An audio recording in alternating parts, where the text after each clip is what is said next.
semaine à tous et merci de nous rejoindre pour suivre cette session d'information sur BSC TV. Mesdames, Messieurs, l'essentiel de l'actualité.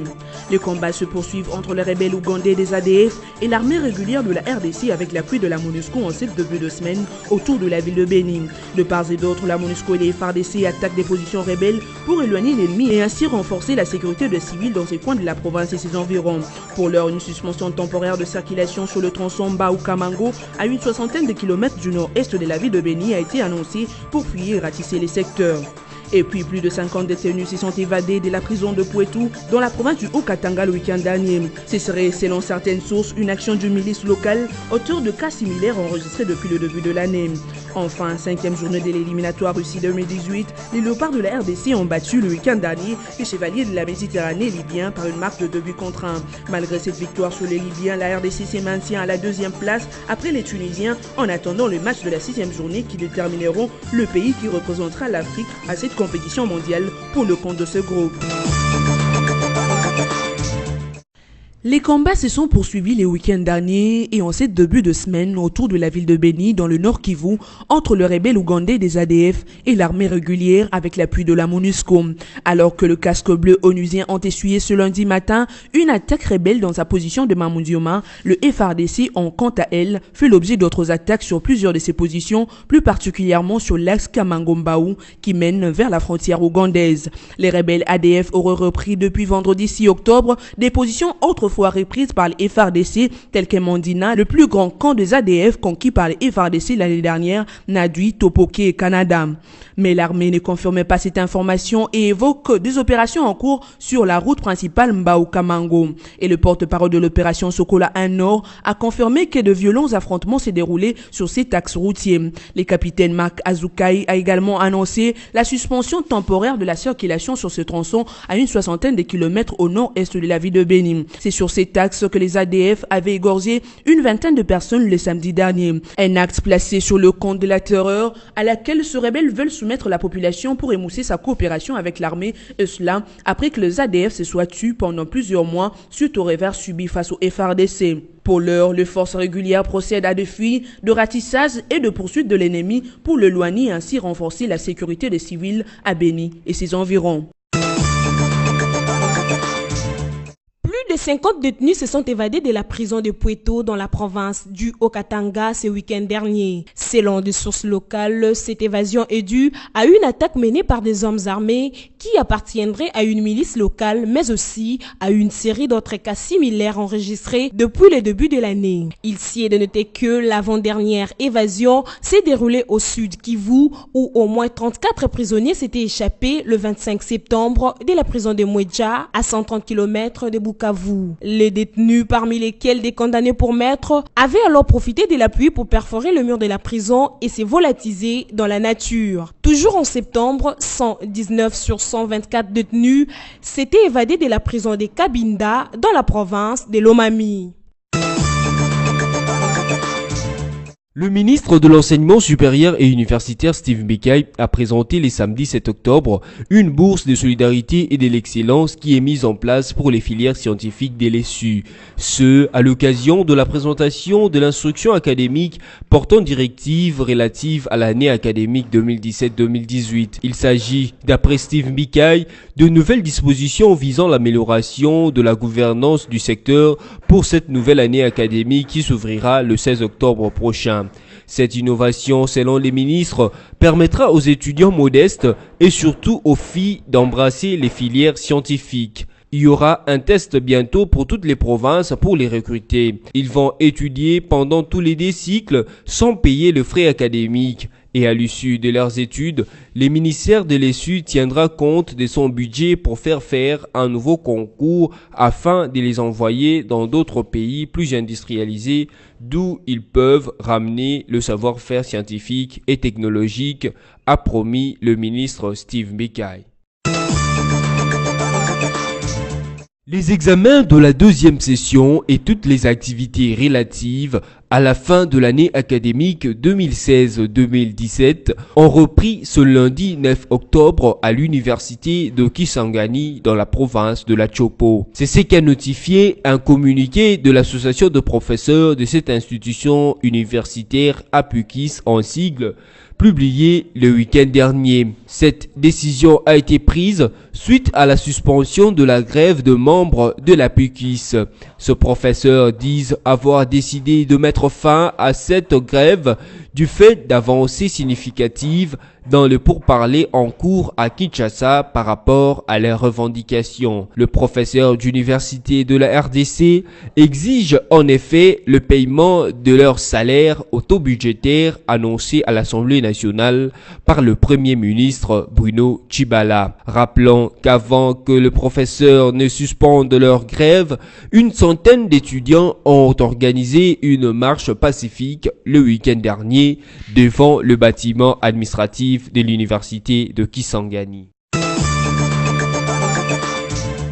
Baisse des cas de choléra dans la province du Nord Kivu, la moyenne journalière est passée de 50 à 21 cas enregistrés, notamment dans les zones de santé de Goma, Karisimbi et Nirangongo. Au début de l'épidémie en juillet dernier, c'est entre 100 et 150 cas qui étaient enregistrés chaque jour, ont affirmé les responsables sanitaires de cette province. C'est grâce aux efforts fournis dans la prise en charge que cette situation s'est améliorée. Un motif de joie pour le docteur Célestin Ndaliko, chef de bureau de l'information sanitaire à la division provinciale de la santé au Nord Kivu, qui s'est dit satisfait des efforts consentis dans cette lutte pour tous les partenaires quant à la prise en charge. En outre, il appelle toutefois à plus d'efforts pour baisser davantage ces chiffres. Le monde entier célèbre ce 9 octobre 2017 la journée mondiale de la poste. Ce jour a été instauré par une décision prise lors du congrès de Tokyo en 1969. Depuis cette date, le pays du monde entier célèbre ensemble d'année en année cet événement. Chaque année, les postes du monde entier reçoivent le message du directeur général de l'Union postale universelle, Bichard Houssin. Et pour cette année, le message s'est transformé pour rester le levier du gouvernement inclusif et l'une des composantes essentielles de l'économie. L'objectif de cette journée est de sensibiliser les citoyens et les entreprises au rôle de la poste dans la vie quotidienne et sa contribution au développement socio-économique mondial. Le poste de nombreux pays saisissent l'occasion pour lancer ou promouvoir de nouveaux produits et services postaux. Les Léopards Football ont battu les Chevaliers de la Méditerranée de la Libye par la marque de 2-1 le week-end dernier à Monastir en Tunisie, dans le cadre de la 5e et avant-dernière journée des éliminatoires du Mondial Russie 2018.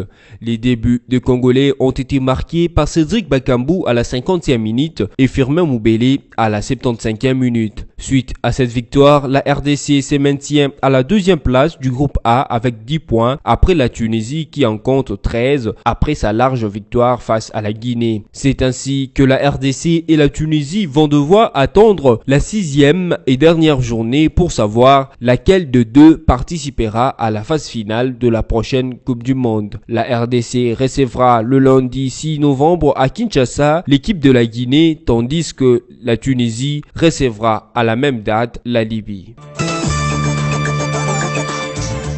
L'essentiel de titre de cette édition, les combats se poursuivent entre les rebelles ougandais des ADF et l'armée régulière de la RDC avec l'appui de la MONUSCO en cette début de semaine autour de la ville de Beni. De part et d'autre, la MONUSCO et les FARDC attaquent des positions rebelles pour éloigner l'ennemi et ainsi renforcer la sécurité des civils dans ces coins de la province et ses environs. Pour l'heure, une suspension temporaire de circulation sur le tronçon Mbao-Kamango à une soixantaine de kilomètres du nord-est de la ville de Beni a été annoncée pour prier et ratisser les secteurs. Et puis, plus de 50 détenus se sont évadés de la prison de Poitou dans la province du Haut-Katanga le week-end dernier. Ce serait, selon certaines sources, une action d'une milice locale, auteur de cas similaires enregistrés depuis le début de l'année. Enfin, 5e journée de l'éliminatoire Russie 2018, les Léopards de la RDC ont battu le week-end dernier les Chevaliers de la Méditerranée libyens par une marque de 2-1. Malgré cette victoire sur les Libyens, la RDC se maintient à la 2e place après les Tunisiens en attendant le match de la 6e journée qui détermineront le pays qui représentera l'Afrique à cette compétition mondiale pour le compte de ce groupe. Cette session d'information est terminée. Merci de l'avoir suivi.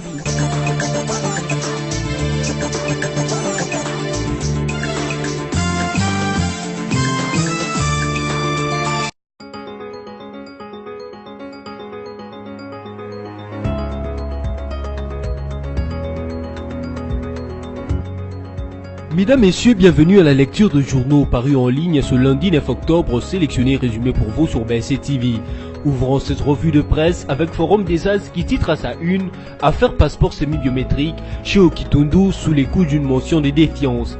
Pour Juvenal Munobo, auteur de l'interpellation, le vice-premier ministre en charge des affaires étrangères n'a pas convaincu lors de sa prestation le 6 octobre 2017 à l'hémicycle. Après Emmanuel Ramazani Chadari et Alex Tamboué, voici un autre membre du gouvernement visé par une motion de défiance. Il s'agit cette fois-ci de Léonard Okitundu, vice-premier ministre en charge des affaires étrangères et intégration régionale. En toile de fond, la très chahutée affaire du passeport biométrique. Alors que la plénière de l'Assemblée nationale attendait de lui les retraits purs et simples du communiqué portant suspension de circulation du passeport semi-biométrique, Léonard Okitundu signe et persiste que la mesure reste maintenue.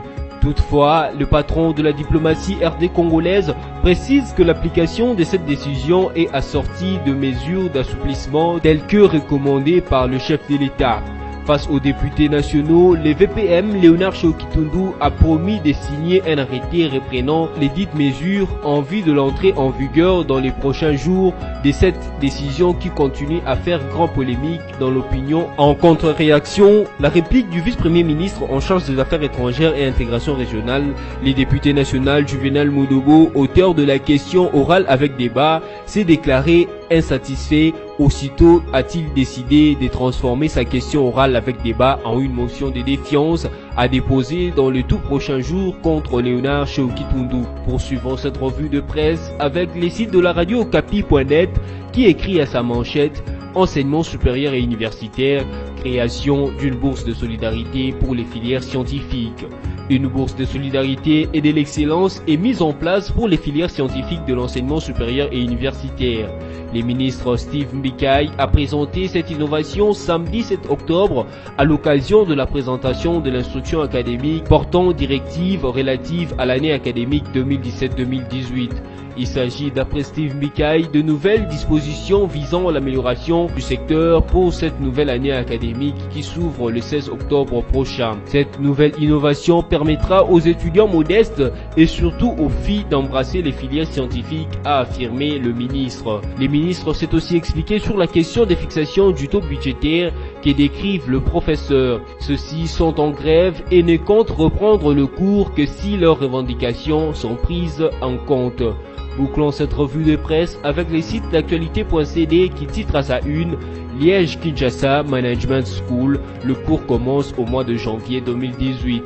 Le recteur de l'université de Liège, le professeur Albert Corail, a affirmé que le cours de la nouvelle université dénommée Liège-Kinshasa Management School commence dès le mois de janvier 2018. C'est au cours d'une soirée de gala organisée le vendredi 6 octobre 2017, après 36 heures de discussion entre différents partenaires, à savoir l'Association congolaise de banques ACB, la Fédération des entreprises du Congo FEC, l'Institut supérieur de commerce IEC et l'Université de Liège.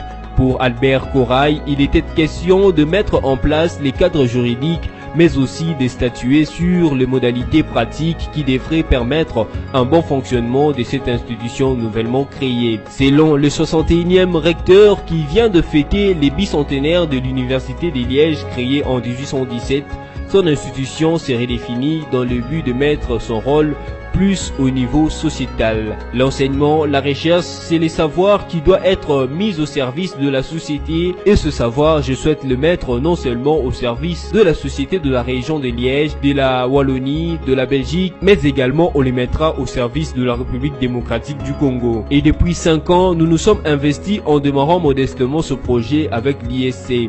Par ailleurs, d'autres formations ont été mises en place grâce à la collaboration avec la BCDC. Et ceci a fait naître tout un projet, tout un rêve de créer ici en RDC une collaboration entre l'Université de Liège et d'autres institutions de la RDC en vue de faire en sorte qu'on puisse apprendre tous des uns des autres, faire en sorte que l'enseignement supérieur en RDC soit vraiment le meilleur de collaboration que nous ferons, a affirmé Albert Corail. Pour le directeur général de l'Institut supérieur de commerce IEC, professeur Bangala, Liège-Kinshasa Management School est un coupole qui permet d'avoir des qualités pour la certification des enseignements dispensés.